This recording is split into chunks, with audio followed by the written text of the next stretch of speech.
Essa caminhada tem sido maravilhosa nos tesouros de Davi, e nós falamos domingo passado sobre o Salmo 21, e hoje estamos já no Salmo 22, um salmo muito conhecido, talvez um dos salmos que mais, podemos dizer assim, é realmente um salmo messiânico. Temos outros, mas esse aqui é um salmo que mostra claramente o sofrimento e vitória do Messias. Esse é o tema, esse é o título da nossa mensagem, o sofrimento e vitória do Messias. Vamos abrir, então, a palavra de Deus no Salmo 22.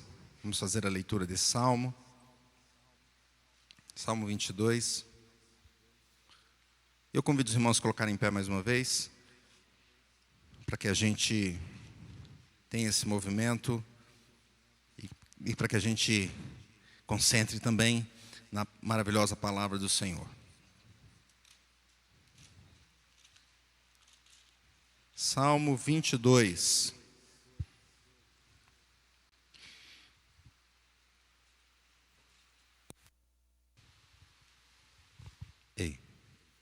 Vou fazer a leitura então, os irmãos acompanhem comigo. Ao mestre de canto, segundo a melodia Corça da Manhã, Salmo de Davi. Deus meu, por que me desamparaste?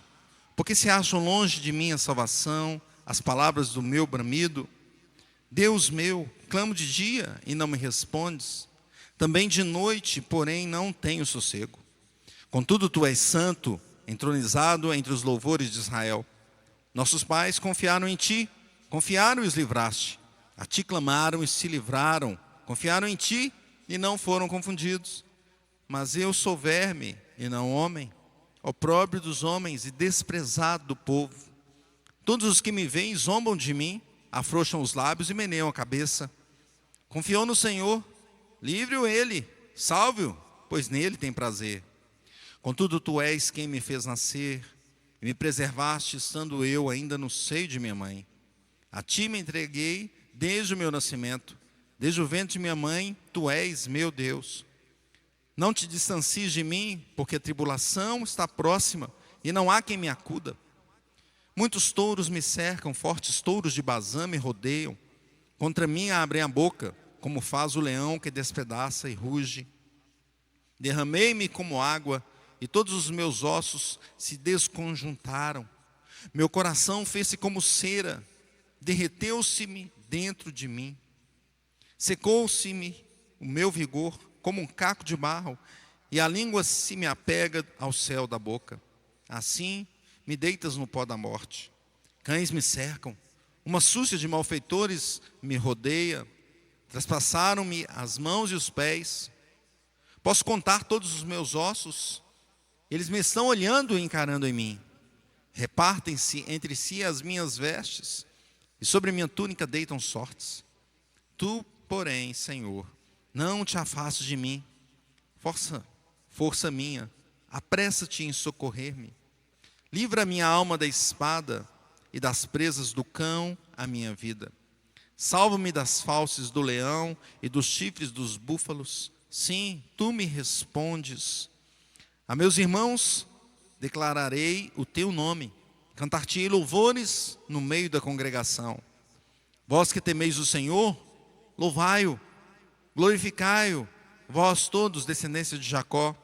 Reverenciai, vós todos, posteridade de Israel. Pois não desprezou, nem abominou a dor do aflito, nem ocultou dele o rosto, mas o ouviu quando lhe gritou por socorro. De ti vem o meu louvor na grande congregação. Cumprirei os meus votos na presença dos que o temem. Os sofredores hão de comer e fartar-se. Louvarão o Senhor os que o buscam. Viva para sempre o vosso coração. Lembrar-se-ão do Senhor, e a Ele se converterão os confins da terra. Perante Ele se prostrarão todas as famílias das nações. Pois do Senhor é o reino, é Ele quem governa as nações. Todos os opulentos da terra hão de comer e adorar, e todos os que descem ao pó se prostrarão perante Ele, até aquele que não pode preservar a própria vida. A posteridade o servirá.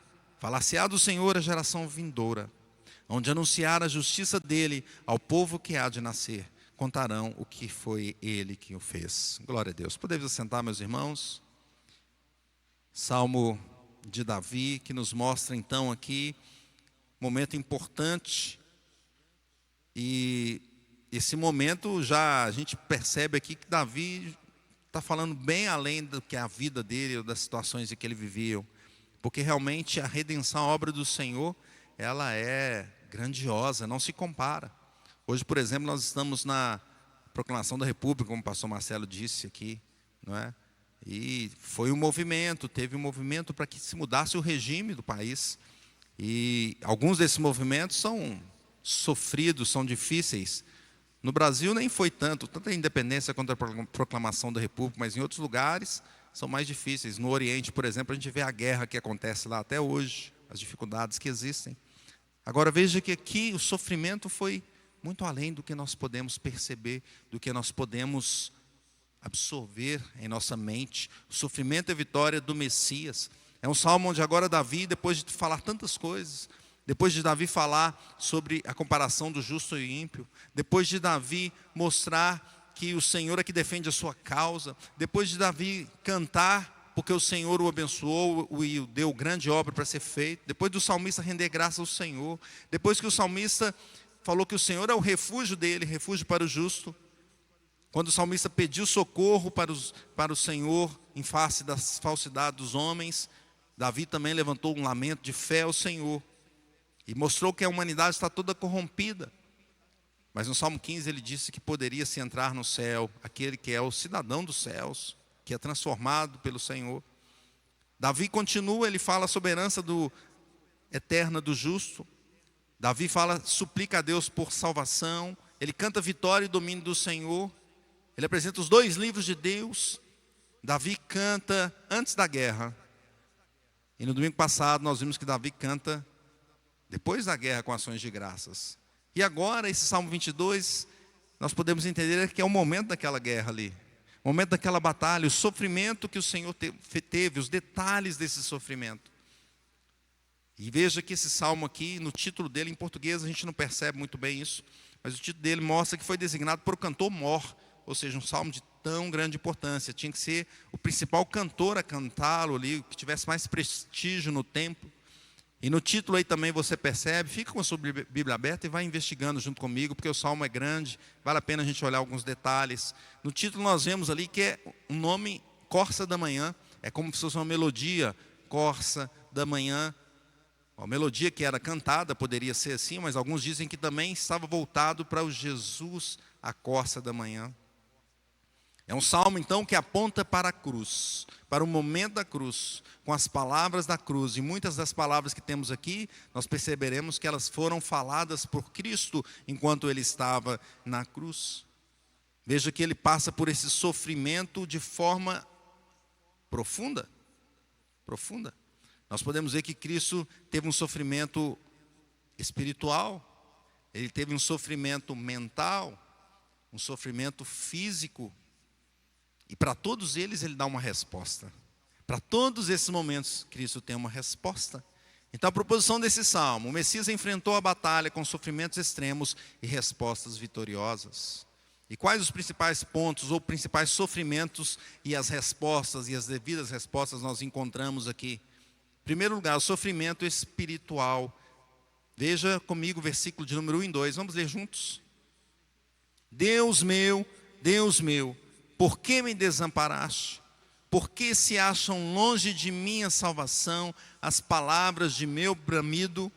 Deus meu, clamo de dia e não me respondes, também de noite, porém não tenho sossego. Então veja o clamor aqui dito por Cristo, e se você for lá em Mateus 27, 46, você vai perceber como Cristo disse isso na cruz, uma das palavras da cruz. E ele falou, Eli, Eli, lama sabachthani, que quer dizer, Deus meu, por que me desamparaste?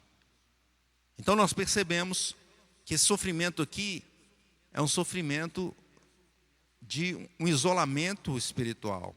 É um sofrimento onde ele fala, Deus, estou sendo abandonado. Talvez o sofrimento espiritual seja um dos maiores, ou então ele seja um dos primeiros. Porque quando a gente volta a Gênesis, a gente vê na queda, que a primeira queda, a primeira garra ali da queda foi exatamente do rompimento espiritual. Pois na desobediência o homem rompeu o relacionamento com Deus. Então o pecado faz a separação entre Deus e os homens. Nós percebemos que em Isaías 59, 2, o profeta nos diz assim: mas as vossas iniquidades fazem separação entre vós e o vosso Deus. E os vossos pecados encobrem o seu rosto de vós, para que vos não ouçam. Então a realidade do homem caído, a realidade do homem natural, depois do pecado, o natural é o homem caído. A realidade do homem natural é ficar longe de Deus, é se distanciar de Deus. E foi assim que Adão fez, já no início. Ele quis se esconder, quis resolver o problema dele, se escondeu atrás de uma árvore. Até engraçado, né? Como é que Adão pode tentar esconder atrás da árvore? Nem até a compreensão ele não tinha mais, que Deus era Deus Todo-Poderoso. Como que ele ia esconder de Deus? Então, esse isolamento espiritual, nós podemos ver esse sofrimento agora aqui, chegando o Messias, porque ele fala: Deus meu, está me abandonando, por que me desamparaste? Esse é o sofrimento dele, esse era o pensamento dele. Jesus Cristo não tinha pecado, mas ele carregava ali sobre ele o sofrimento do pecado, de todos aqueles que estão em Cristo. Então esse sofrimento vinha: Deus meu, por que me desamparaste? O sofrimento espiritual. Como homem, ele estava sofrendo em seu espírito, com um sentimento de distanciamento de Deus, distanciamento do Pai. E não há nada pior do que a separação da presença graciosa de Deus. E alguns teólogos colocam que a morte eterna é exatamente essa distância de Deus, essa distância do Deus gracioso, da graça de Deus. Contudo, ele responde a esse sofrimento. O sofrimento é forte, é pesado, mas ele responde. Vamos ler o versículo 3 juntos? Diz assim: contudo, tu és santo, entronizado entre os louvores de Israel. Então veja, a resposta dada a esse sofrimento é que Deus é santo e é entronizado entre os louvores de Israel. Ora, sendo Deus santo, continua essa distância entre Deus e o pecado. Mas ele já estava mostrando: tu és santo e entronizado entre os louvores de Israel. Então esses louvores vão chegar ao seu trono. Mas como pode? Porque a obra da redenção vai fazer isso. A resposta então de Cristo já é essa obra da redenção. A resposta de Cristo é: o Senhor é santo, mas pela graça os louvores chegarão ao Senhor. O sofrimento espiritual aqui estava com os dias contados, pois Israel louvará ao Senhor, a igreja louvará ao Senhor. A resposta dada pelo Messias é de que o isolamento entre Deus e o Filho do homem ali, que estava sendo amaldiçoado na cruz, era passageiro. Assim também a separação entre Deus e o seu povo não duraria muito mais tempo, pois a obra seria feita. O pecado seria vencido e a vitória estava sendo ali conquistada por Cristo naquele momento. Em segundo lugar, prosseguindo, podemos ver um sofrimento na mente, psicológico. Vamos ler o versículo 4 até o 8 juntos. Leamos. Diz assim: nossos pais confiaram em ti, confiaram e os livraste. A ti clamaram e se livraram. Confiaram em ti e não foram confundidos. Mas eu sou verme e não homem, opróbrio dos homens e desprezado do povo. Todos os que me veem zombam de mim, afrouxam os lábios e meneiam a cabeça. Confiou no Senhor? Livre-o ele. Salve, pois nele tem prazer. Veja que interessante essa parte aqui desse texto, pois ele fala assim: olha, os nossos pais em ti confiaram e os livraste, eles foram livrados pelo Senhor, não é? Mas eu sou verme.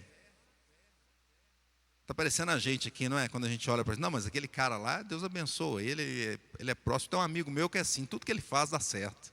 Impressionante, não é? Impressionante. A sorte, entre aspas, que tem, a bênção de Deus, né? Mas ele faz uma coisa, deu certo, faz outra, deu certo também, não é?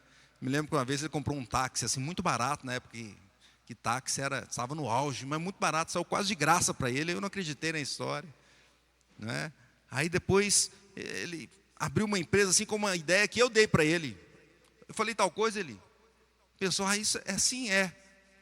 Tempo depois ele tinha aberto a empresa, ganhando dinheiro com a empresa aqui, né? Aí agora, quando chegou o Uber, um pouquinho antes de chegar o Uber, ele vendeu o táxi, ele com o preço lá alto. Eu falei, o que acontece? O que você vai fazer com o seu táxi? Eu falei, já vendi. Como assim? Vendi. Um cara que comprou logo antes do Uber chegar. Não é? Os nossos pais confiaram em ti, tu o livraste. Clamaram, confiaram, não foram confundidos. Mas eu sou verme. Tudo deu certo para lá, mas comigo nada dá certo. Eu sou verme. E não homem. O próprio dos homens e desprezado do povo. Percebe aqui como isso é muito mental, psicológico, né? Tudo dá certo lá, mas aqui não dá. E eles clamaram, mas eu sou verme. Não é? Não verme no sentido físico, não é? Porque ele era homem. Mas no sentido realmente mental, psicológico, eu sou nada. Sou nada. Todos os que me veem zombam de mim. Meneiam a cabeça, não é? Com aquele sinal de reprovação. E ainda usaram aqui alguma frase que foi usada lá quando Cristo estava na cruz, né? Confiou no Senhor, que Deus o livre, então. Não é em Deus que você estava falando de Deus, aí agora você está na cruz, então que Deus te tire da cruz. Veja então que esse sofrimento forte, mental, que muitas vezes nos abate também. Muitas vezes pensamos nós que não conseguimos nada. Pensamos que as pessoas nos rejeitam, e isso nos abate, nos traz uma vergonha, um vexame ou uma desonra. Aqui em Cristo foi fortíssimo, foi o próprio povo dele para o qual ele veio salvar, e o povo rejeitou. Meneiam a cabeça, zombam de mim. Então Jesus sofria psicologicamente, na sua mente, nos seus pensamentos. O desprezo e a desonra jogam as pessoas para baixo, não é? Eles falam sobre, até no colégio mudaram o nome recentemente aí. Na minha época de criança não tinha isso não, mas hoje tem, né? As professoras aí que falam de bullying, né? Bullying e tal. Mas de fato, a desonra joga a pessoa para baixo. Não que fisicamente, mas na mente dela mesmo. Ela tem um sentimento assim de que nada funciona. E aqui então a gente vê o sofrimento de Cristo fortíssimo, porque ele estava sendo ali subjugado pelo povo mesmo, e sendo desprezado claramente. Não era um fingimento ou um bullying, aqui era realmente um desprezo altíssimo. Ele se sente fraco, se sente como verme, como diz o texto aqui. Mas veja a resposta a esse sofrimento psicológico. Vamos ler o versículo 9 em diante, juntos, até o 11. Versículo 9 até o 11, diz assim: contudo, tu és quem me fez nascer, e me preservaste, estando eu no seio de minha mãe. A ti me entreguei desde o meu nascimento, desde o ventre de minha mãe, tu és meu Deus. Não te distancies de mim, porque a tribulação está próxima e não há quem me acuda. Então veja, qual foi a resposta a esse sofrimento psicológico? A resposta aqui é uma resposta de fé. De fé. Veja que ele fala, assim que ele cita do versículo 4 ao 8 esse sofrimento e esse desprezo, ele fala agora, contudo, a conjunção aqui que faz essa mudança, contudo, tu és quem me fez nascer. Então ele fala para Deus, olha, eu estou sendo desprezado aqui, o sofrimento é grande, contudo, o Senhor é todo poderoso. O Senhor me fez nascer, e o Senhor me guardou até hoje. Eu ainda estava no seio de minha mãe, e o Senhor guardou, Deus guardou. A ti me entreguei desde o meu nascimento, desde o ventre da minha mãe, tu és meu Deus. Veja que Cristo, quando era recém-nascido, foi perseguido até ali, desde já, né? Desde aquele momento, ele foi perseguido, e Herodes mandou matar as crianças, né? E Deus o guardou e o protegeu. É esse Deus a quem ele confia, ele coloca então a confiança em Deus. É como se dissesse assim, o povo pode me desprezar, pode me destruir a minha alma, os meus pensamentos, mas eu creio no Senhor, eu creio no Pai, eu creio naquele que pode todas as coisas. Ele recorre então a essa fé. e pedindo esse socorro para que se faça presente, pedindo a presença de Deus. Faça-se presente aqui comigo. O socorro vem do Senhor que fez os céus e a terra. O socorro está com o Senhor. Essa é a resposta ao sofrimento psicológico. Prosseguindo, nós temos um terceiro sofrimento. O sofrimento físico, que é o que a gente mais percebe mesmo na morte de Cristo. E vai do 12 até o 18. Vamos ler juntos? Vamos ler juntos e nós vamos fazer assim, ó. Todo versículo ímpar você fica de pé e no par você senta. Tá bom? Não custa nada, né? Jesus ficou lá na cruz. Nós vamos fazer só esse movimento, tá bom? No par sentado, no ímpar em pé. Vamos lá. Muitos touros me cercam, fortes touros de Bazã me rodeiam. Contra mim abrem a boca, como faz o leão que despedaça e ruge. Derramei-me com água, e todos os meus ossos se desconjuntaram. Meu coração fez-se como cera, derreteu-se dentro de mim. Secou-se o meu vigor como um caco de barro, e a língua se me apega ao céu da boca. Assim me deitas no pó da morte. Cães me cercam, uma súcia de malfeitores me rodeia. Traspassaram-me as mãos e os pés. Posso contar todos os meus ossos. Eles me estão olhando e encarando em mim. Repartem entre si as minhas vestes e sobre a minha túnica deitam sortes. Foi tranquilo aí? Ficar em pé e sentar? Foi? Ficar em pé e sentar, ficar em pé e sentar. Não é? Sofreu? Não, não é? Nem se compara com esse sofrimento que nós lemos aqui.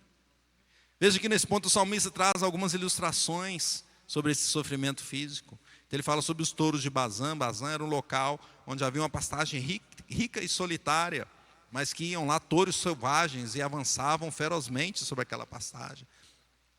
Os líderes da época, então, vociferavam diante da cruz como animais selvagens. Veja que quem perseguiu Jesus e queria matá-lo, em primeiro lugar, os próprios líderes do povo, os sacerdotes, os fariseus que conheciam a lei. Eles foram para cima. Eles abriram suas bocas, blasfemando, lançando palavras de ordem, como os leões aqui que rugem. Então o salmista faz essa brincadeira, vamos dizer assim, né? Ele traz uma ilustração explicando um sofrimento físico. Ele fala que o Messias se derramou como água. E aqui Spurgeon faz um comentário que é assim: ele foi totalmente consumido como água derramada na terra. Não é? Você joga a água na terra seca, ela não some, né? Onde tem terra, né? Porque hoje tem asfalto, aí você vai no seu terreiro, em vez de deixar a terra, você põe o cimento, né? Mas onde tem terra, a água derramou-se como o Messias se derramou como a água jogada na terra. O coração falhou. O seu ser foi feito um sacrifício como uma libação derramada diante do Senhor. Ele ainda fala, os seus ossos se desconjuntaram. Interessante, né? Porque não foi apenas uma dor na coluna, né? E quem já teve dor na coluna eu nunca tive, graças a Deus, né? Mas quem fala diz que é terrível. Não foi uma dor na coluna, foi os ossos desconjuntaram. Uma fraqueza enorme abalou a sua estrutura totalmente. Ele se compara também aqui, o texto compara o sofrimento a uma cera derretida. Já viu uma cera derretida? Cera já é mole, derretida então. A sua força se secou como um caco, um pedaço quebrado de cerâmica ou de vaso. O texto diz que a língua se lhe apegou ao paladar. Spurgeon comenta aqui que a sede e a febre colocaram a língua no céu da boca. Estava ali com secura e a viscosidade horrível. E isso tudo atrapalhou ali o seu organismo, né? Atormentou a sua boca de forma que ele mal podia falar. O texto diz que a multidão se colocou ao redor como cães imundos e famintos que acompanhavam os caçadores. O que os caçadores faziam com seus cães quando tinha uma caça, quando tinha uma corça, a corça da manhã? Chegavam todos e iam se juntando, iam fechando. E no centro estava Jesus, perdendo sangue, com todas as suas forças sendo esvaziadas diante do seu próprio povo. As mãos e os pés foram traspassados e os seus ossos estavam aparentes. O salmista até conta aqui que era possível ver todos os ossos, de tanta dor que ele estava sentindo, de tanto que ele estava fraco, e a forma como ele estava preso ali naquela cruz. Até os seus pertences, e aqui colocado pelas roupas que foram repartidas com executores. Eles ainda tiraram sorte lá para ficar com ela. Não era comum tirar sorte. É interessante como esse detalhe aqui mostra Davi, assim, mostrando já lá atrás, falando detalhes, profetizando detalhes de como seria a morte de Cristo. Então, eles pegaram a túnica, a roupa dele. Mesmo assim, com esse sofrimento todo físico, veja a resposta de Cristo. Versículo 19. Versículo 19 até o 21. Diz assim, vamos ler juntos. Tu, porém, Senhor, não te afastes de mim, força minha. Apressa-te em socorrer-me. Livra a minha alma da espada e das presas do cão a minha vida. Salva-me das fauces do leão e dos chifres dos búfalos. Sim, tu me respondes. Então veja que o que ele faz aqui? Busca no socorro divino.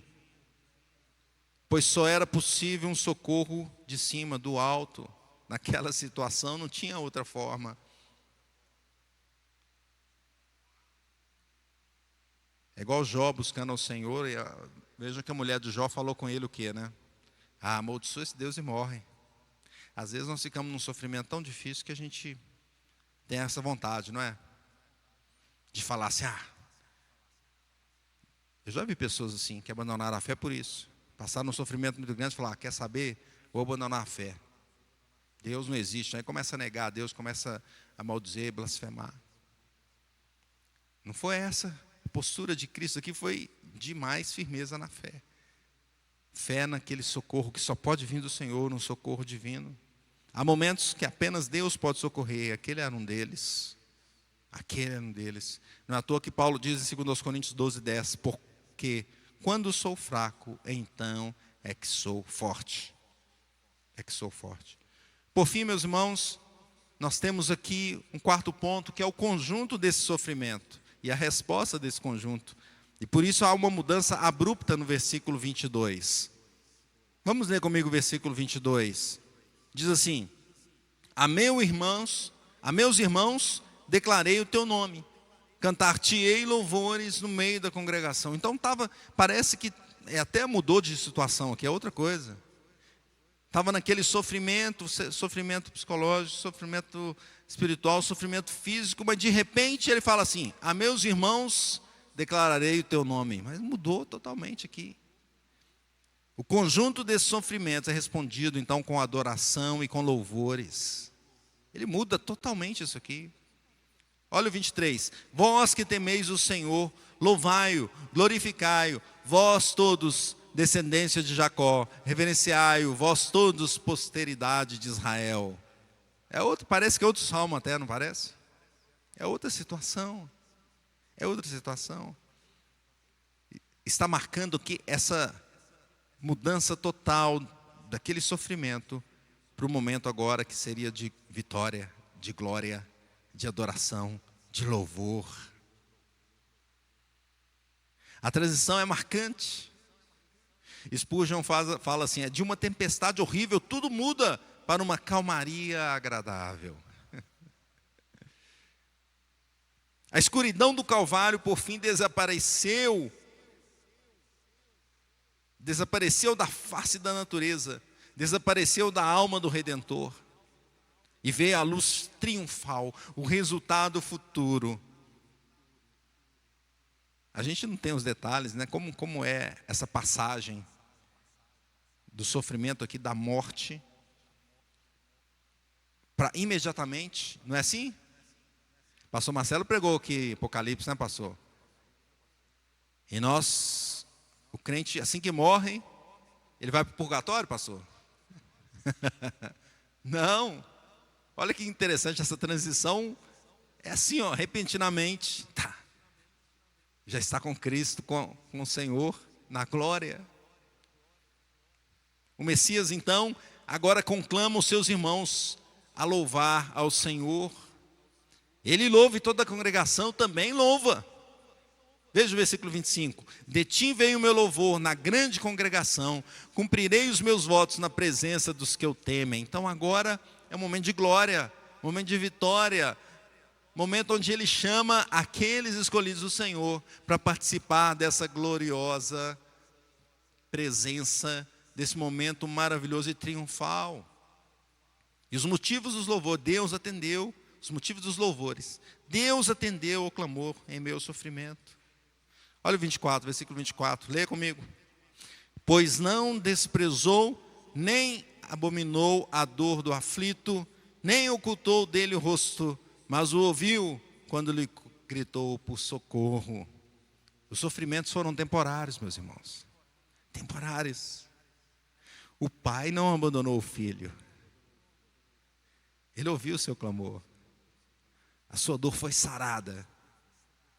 E todos os sofrimentos foram superados em glória. Maravilhoso.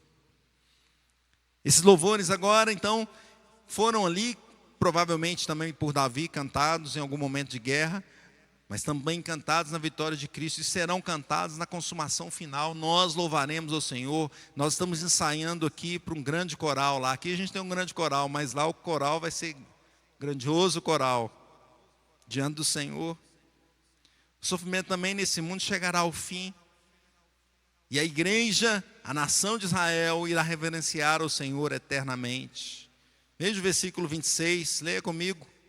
Os sofredores hão de comer e fartar-se. Louvarão o Senhor os que o buscam. Viva para sempre o vosso coração. 27. Lembrar-se-ão do Senhor, e a ele se converterão os confins da terra. Perante ele se prostrarão todas as famílias das nações. Então, vai passar um momento de sofrimento. Os sofredores vão de comer e fartar-se. A igreja aqui, que é uma igreja militante, ela sofre ainda nesse mundo, mas ela vai estar junto com o Senhor e vai se fartar, vai viver para sempre com o coração diante de Deus. E aqui no versículo 28, o salmista aproveita este momento e faz uma declaração gloriosa. Vamos ler comigo, em pé, versículo 28, todos juntos, diz assim: pois o Senhor é o reino, é Ele quem governa as nações. Pode sentar. Tudo aconteceu, então, tudo isso que aconteceu estava sobre o comando do soberano Deus. É por isso que Ele pode garantir vitória eterna. Como diz o versículo 29, todos os opulentos da terra hão de comer e adorar, e todos os que descem ao pó se prostrarão perante ele, até aquele que não pode preservar a própria vida. Então o salmista diz aqui, os opulentos, os ricos, então dos ricos aos que já partiram, os extremos dos extremos, todos eles estarão presentes diante do Senhor. Glória a Deus. Esse é um fim maravilhoso, um Deus eterno, então nos chama no final, nos versículos finais, a levar, a anunciar esse momento, essa obra da redenção, esse sofrimento e essa vitória aos demais, a todas as gerações. Veja o versículo 30, a posteridade o servirá, falar-se-á do Senhor a geração vindoura. O salmista nos convida a contar essa história para as gerações. Hão de vir anunciar a justiça dele, ao povo que há de nascer contarão que foi ele quem o fez. É a nossa missão, quando nós vamos para Cascata, quando nós vamos para Camópolis de Minas, quando nós vamos ao Panamá, a Foz do Iguaçu, contar essa história da obra do sofrimento e a vitória do Messias. E esse último termo aqui usado, é o mesmo termo que Jesus usou lá nas suas palavras da cruz. Está consumado. Está consumado. A obra está feita, concluída. Então, concluindo, Jesus Cristo enfrentou sofrimentos extremos, espiritual, mental e fisicamente. E para todos eles, a resposta foi vitoriosa, de confiança, de fé e de adoração a Deus. Então, como viveremos? Algumas aplicações para nós nessa noite. Anote elas, que são várias. Primeira aplicação: viveremos olhando para o Senhor. Os sofrimentos neste mundo são inevitáveis, não tem como, mas nós vamos vencê-los com o Senhor. Nós não venceremos pelas nossas forças. Quando tiramos os olhos de Deus, nós afundamos, assim como Pedro quando estava nas ondas do mar. Nós venceremos com Cristo, nós olharemos para o Senhor. Apenas Ele pode nos socorrer. Como viveremos? Segundo lugar, viveremos confiando na salvação dEle, na salvação do Senhor. Coloque diante de Deus, a vitória já foi conquistada. A vitória de Cristo na cruz é nossa. Tem até um cântico assim, né? Porque a vitória é do povo de Deus, não é isso? É nossa. Nós estamos aqui, o já e ainda não. É uma vitória assim, ela já está conquistada, mas ainda não. Ainda passamos por sofrimento, mas já está feita. Só vai ocorrer no tempo, mas já está decretada e finalizada e consumada. Confiemos no Senhor. Como viveremos em terceiro lugar? Viveremos com segurança em Jesus, seguros em Jesus. É como se estivéssemos num cinto de segurança infalível. Os que temos aqui são falíveis, né? Às vezes a gente tem aí um recall das montadoras, troca o cinto de segurança porque não é muito seguro não. Mas o salmista nos convida a ter a segurança naquele que pode nos suster, pode nos proteger verdadeiramente, em meio à tribulação, em meio às curvas que passarmos, em meio às montanhas russas, ou aquela torre que tem grande lá no Rio Grande do Sul, não, no Rio Grande do Sul não, Santa Catarina, né? 100 metros de altura, você vai descer de lá, tem que ter o cinto, né? O Senhor é que nos guarda nas montanhas, nas torres das nossas vidas. Ficaremos seguros nele. Em quarto lugar, viveremos louvando e glorificando a Deus. Para isso fomos chamados. Glorificando pela grande salvação, testemunhando sobre as obras, sobre a obra de Cristo Jesus. Inclusive na semana que vem, temos aqui um culto de gratidão, ação de graças diante do Senhor, momento de testemunhar e falar com o Senhor, contar as bênçãos recebidas, louvar a Ele, louvar a Ele. Spurgeon diz assim: aprendemos de uma das maneiras mais excelentes de mostrar a nossa gratidão pelos livramentos tidos e contar aos nossos irmãos o que o Senhor fez por nós. Ele fala assim: os problemas a gente conta sem pestanejar. Por que nós somos lentos em declarar os nossos livramentos? Vamos declarar. Vamos aproveitar os momentos e contar e dar testemunho, não é? Em ação devemos viver em ação de graças. A sabedoria do Evangelho é louvor. É louvor. Quinto lugar, finalmente, viveremos anunciando o Evangelho de Cristo, como diz o final do texto. O último versículo nos chama a levar essa mensagem da cruz em todos os lugares, a todas as pessoas, a todas as gerações. A obra do Senhor Jesus é digna de ser proclamada a todos. E quando nós levarmos essa mensagem, muitos irão converter. Mas como converterão se não ouvirem o Evangelho? E imagine se pararmos de evangelizar, até em casa. O mundo de hoje nos defende para que as crianças tomem as suas decisões. Imagine se a igreja entrar nessa. Falando, deixa a criança tomar a sua decisão. Não, você tem que catequizar, ensinar. Não, deixa. Anuncie o Evangelho. Anuncie na sua casa. Anuncie os seus vizinhos, como nós fizemos na casa lá do seu Geraldo. 15 pessoas reunidas lá, um monte de gente. Abra sua casa para um grupo de crescimento. Trabalho que nós vamos ampliar ano que vem. Abra, conte o Evangelho, conte essa mensagem maravilhosa, as boas novas que fala do sofrimento, mas também da vitória do Messias.